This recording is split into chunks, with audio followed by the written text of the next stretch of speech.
What you're looking at right now is Dying Light 2 on the PC, running on an RTX 3060 Ti for the Win 3 and a Ryzen 3900X at 4.4 gigahertz. I want to start this impressions video off real fast with my optimized ray trace settings that I found look the best for my system. Normally, guys, most of you guys know I play on my ultra wide at 3440 by 1440, and it performed well on my ultra wide, but I wanted more performance, so I just switched it over to my 27-inch BenQ 1440 140 with G-Sync, and definitely it paid off. I got probably 10%, I believe, more performance, maybe a little less than that, but definitely paid off for the extra frames. As far as my optimized ray trace settings, we got DLSS on performance. You can switch this to balance and still have plenty of room to spare, but I like the extra frames with the performance and it still looks sharp. DLSS has came a long way and is a must. As far as everything else goes, asynchronous compute on, field of view I have it on 10, anti-aliasing high, motion blur obviously none, particle quality high, sun shadows PCF, contact shadows medium, ambient occlusion high. This is a game changer. Ray traced global illumination is an absolute game changer, and I'm going to show you why throughout this video.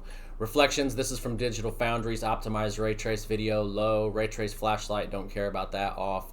Fog, I could probably bump this up to medium, but this right here, as with any game, is a huge performance impact, so I bumped that down to low. I may go back up to medium, I don't know, but those are my optimized ray trace settings. And as you can see outside from the rooftop, looking amongst the environment, we're pulling 100 frames.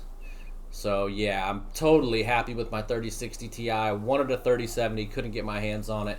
3060 Ti is right there neck and neck with the 3070. It's basically a 3070, so I went with it when I had the chance to get my hands on a 30 series card. Anyway, let's talk about the game. And we're not going to have any great gameplay. We're just going to be looking around and kind of like walking around, parkouring, all that kind of thing. The first thing that I noticed immediately was that the gore is notched way down from the first game. Now, that being said, I still love seeing a head fly off on this game. It looks, I believe I finished a mission earlier. It was the water mission with the tainted water. And I killed the guy in there, lopped his head off, and it was laying beside his body all pulled up in blood, and it looked dope. But I would have much rather seen blood splattering on the walls, blood splattering all over the weapons, all over everything, and I did not see that. I did not see the dismemberment that I normally expect out of a Dying Light game.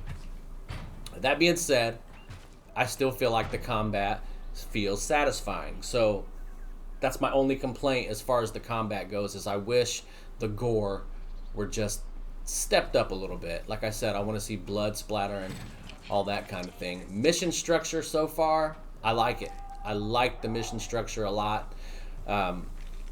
I've been doing a lot of side stuff. I'm definitely going to go through right now as I just booted up. I'm going to go through and unlock some more save points, because when it gets dark, I'm pretty well screwed. I don't have very many save points unlocked as of yet, but the main character that we have met, I believe is, what's his name? I believe his name is Hecken, something like that. I actually give a shit about that dude. I don't want him to die. He's helped me since the beginning of the game. I actually care about him. That being said, at the first settlement in the church, they tell you to walk around and meet up with other members, and I didn't care about any of those people.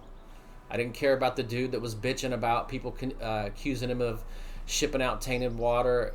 I didn't care at all about any of that. So that's one of those things that I hope that the side mission characters, that I actually start giving a shit about them, because right now I just really don't care about the side characters.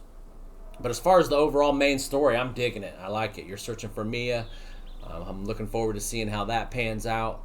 I just hope that the side quests pick up a little bit as far as the fun factor goes with those. But as far as the weapons, they feel good. I think the best weapon that I have right now is going to be a hammer.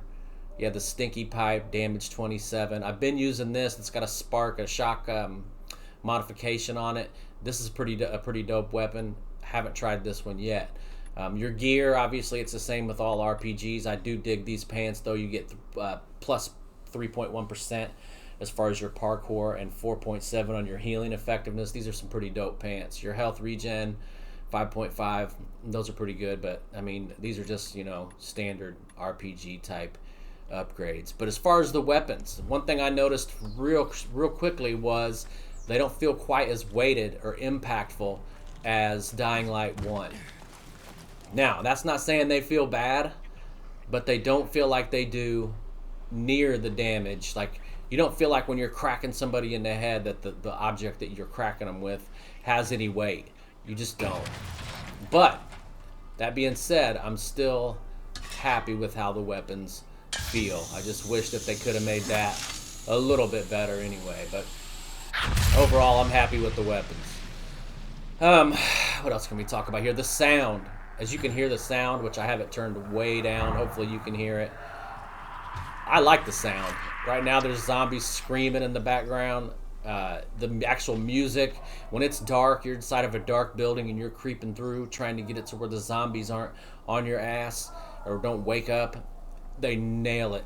You actually feel like, oh shit, I need to chill, I need to be quiet as I creep through here. So they nail that. Just the overall ambience in general and the environments of the game are absolutely beautiful in my personal opinion. So that's all I really got for you guys. I'm going to continue on, knock out some side quests, keep on going. I may do a second impressions the further I get. I believe, like I said, I think I'm 10, maybe 12 hours into the game so far.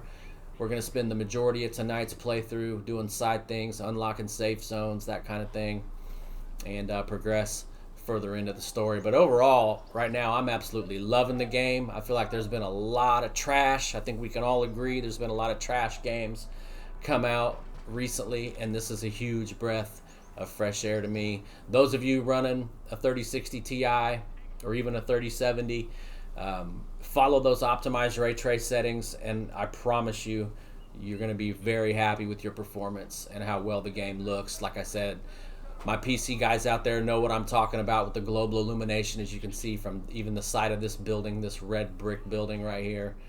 You know, you can really tell a difference. It really just makes the scene of the game, the scenery of the game just pop. So make sure you follow those optimized settings, and guarantee you'll be happy with your performance. But I'm going to let you guys go. Chime off in the comments. As always, Gotti360. Keep it gaming. I'm out.